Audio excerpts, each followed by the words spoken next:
Good morning students, how are you students. जैसे कि आप जानते हैं कि हम लेसन जो कर रहे हैं खनिज तथा ऊर्जा संसाधन, उस लेसन के अंदर ना अब तक जो है हमने खनिजों और जो ऊर्जा संसाधन है उनके बारे में हमने किया है। अब तक जो है हमने परंपरागत ऊर्जा के स्रोतों के बारे में किया है। आज जो है हम अपरंपरागत ऊर्जा के स्रोत जो है हम करने जा रहे हैं, जिसके अंदर जो है आज का जो टॉपिक है वो टॉपिक है हमारा ज्वारीय तथा ऊर्जा तरंग।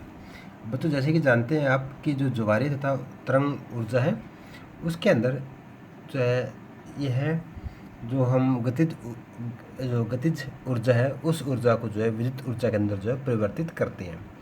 जो ज्वारीय है उसका जो है हम कह सकते हैं कि ये एक ज्वार भाटा है, जिसके माध्यम से जो है हम जब हमारी पृथ्वी के ऊपर जब महासागरों के अंदर जो है ये ज्वार भाटा जब आता है उसको जो है हम गतिज ऊर्जा को अपनी जो विद्युत ऊर्जा के अंदर जो है परिवर्तित करते हैं।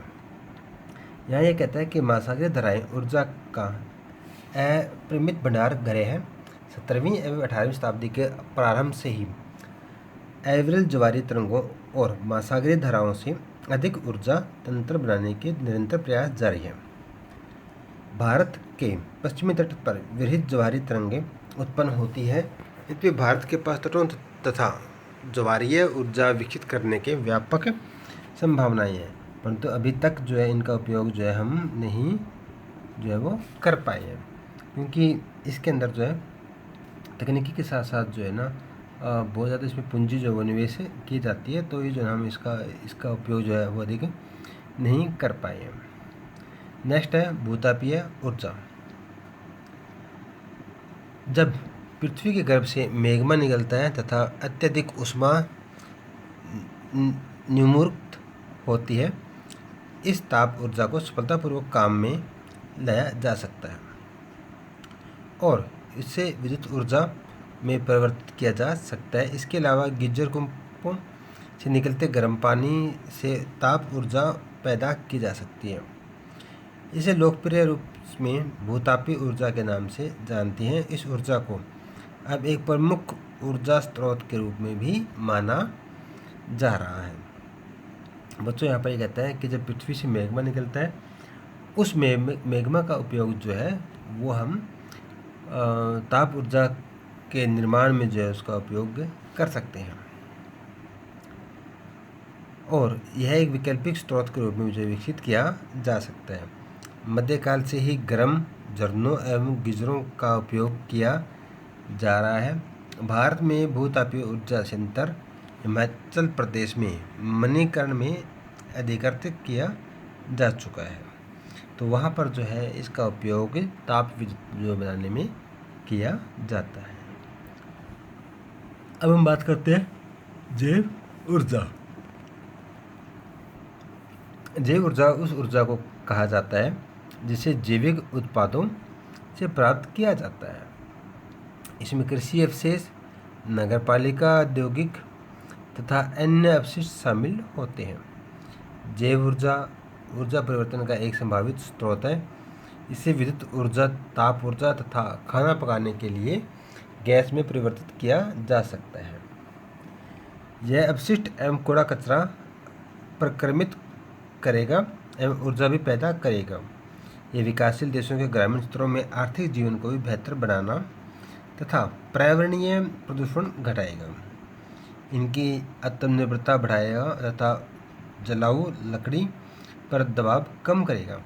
नगरपालिका कचरे का जो है वो ऊर्जा के बदलने में जो है वो काफ़ी सहायक होगा। उससे जो है कचरे के निपटान के अंदर जो है काफ़ी ज़्यादा हमें सहायता मिलेगी। अब हम बात करते हैं खनिज संसाधनों का संरक्षण, कि जो हमारे पास खनिज संसाधन है उनका संरक्षण जो हम किस प्रकार की संरक्षण का मतलब हम उनको जो है कैसे सुरक्षित कर सकते हैं। बच्चों, ये टॉपिक जो है इस लेसन का सबसे इम्पोर्टेंट जो है वो हम टॉपिक मान सकते हैं। यह टॉपिक जो है सबसे इम्पोर्टेंट जो टॉपिक है और एग्ज़ाम के अंदर जो है ये टॉपिक अधिकतर जो है वो पूछा जाता है कि खनिज संसाधनों का संरक्षण जो है वो हमारे लिए चुनौती कैसे है या फिर वो क्यों अनिवार्य है, हमें खनिज संसाधनों का संरक्षण क्यों करना चाहिए।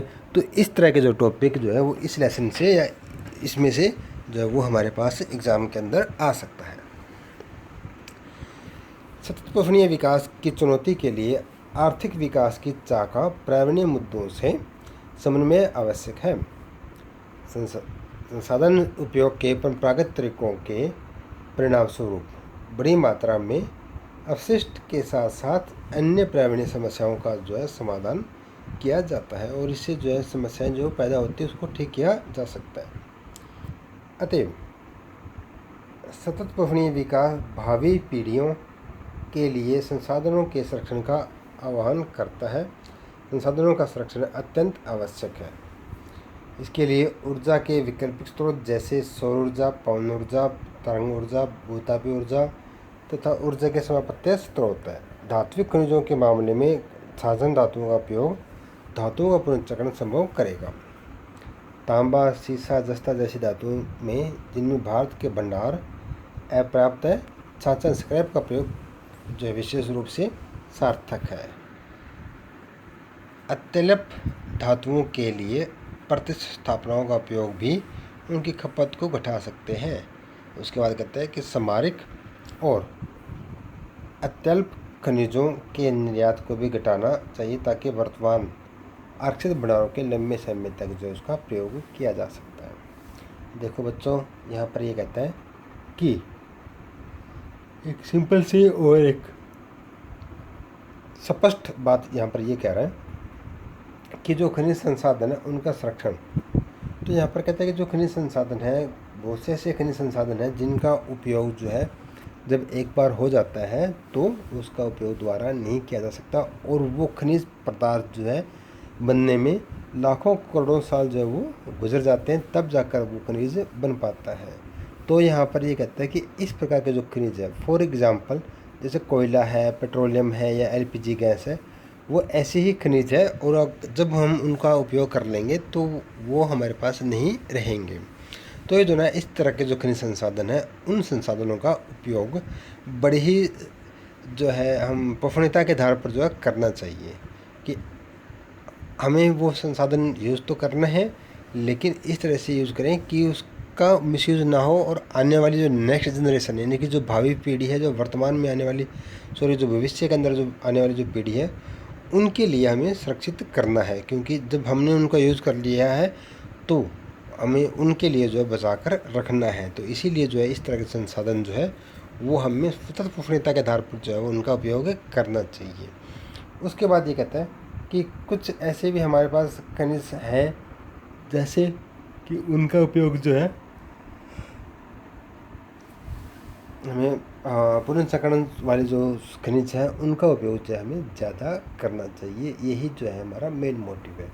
उसके बाद एक बात और भी स्पष्ट कह देता हूँ मैं आप लोगों को कि जो हमारे पास परंपरागत ऊर्जा के संसाधन जैसे सौर ऊर्जा, पवन तरंग ऊर्जा, भूतापीय ऊर्जा, इस तरह के जो हमारे पास जो अपरंपरागत ऊर्जा के महत्वपूर्ण स्रोत है उनका अल्टरनेटिव हमें उपयोग ज़्यादा करने चाहिए। क्योंकि इस तरह के जो खनिज है वो हमारी पृथ्वी पर लगातार बने रहेंगे तो उनका उपयोग हमें ज़्यादा करना चाहिए।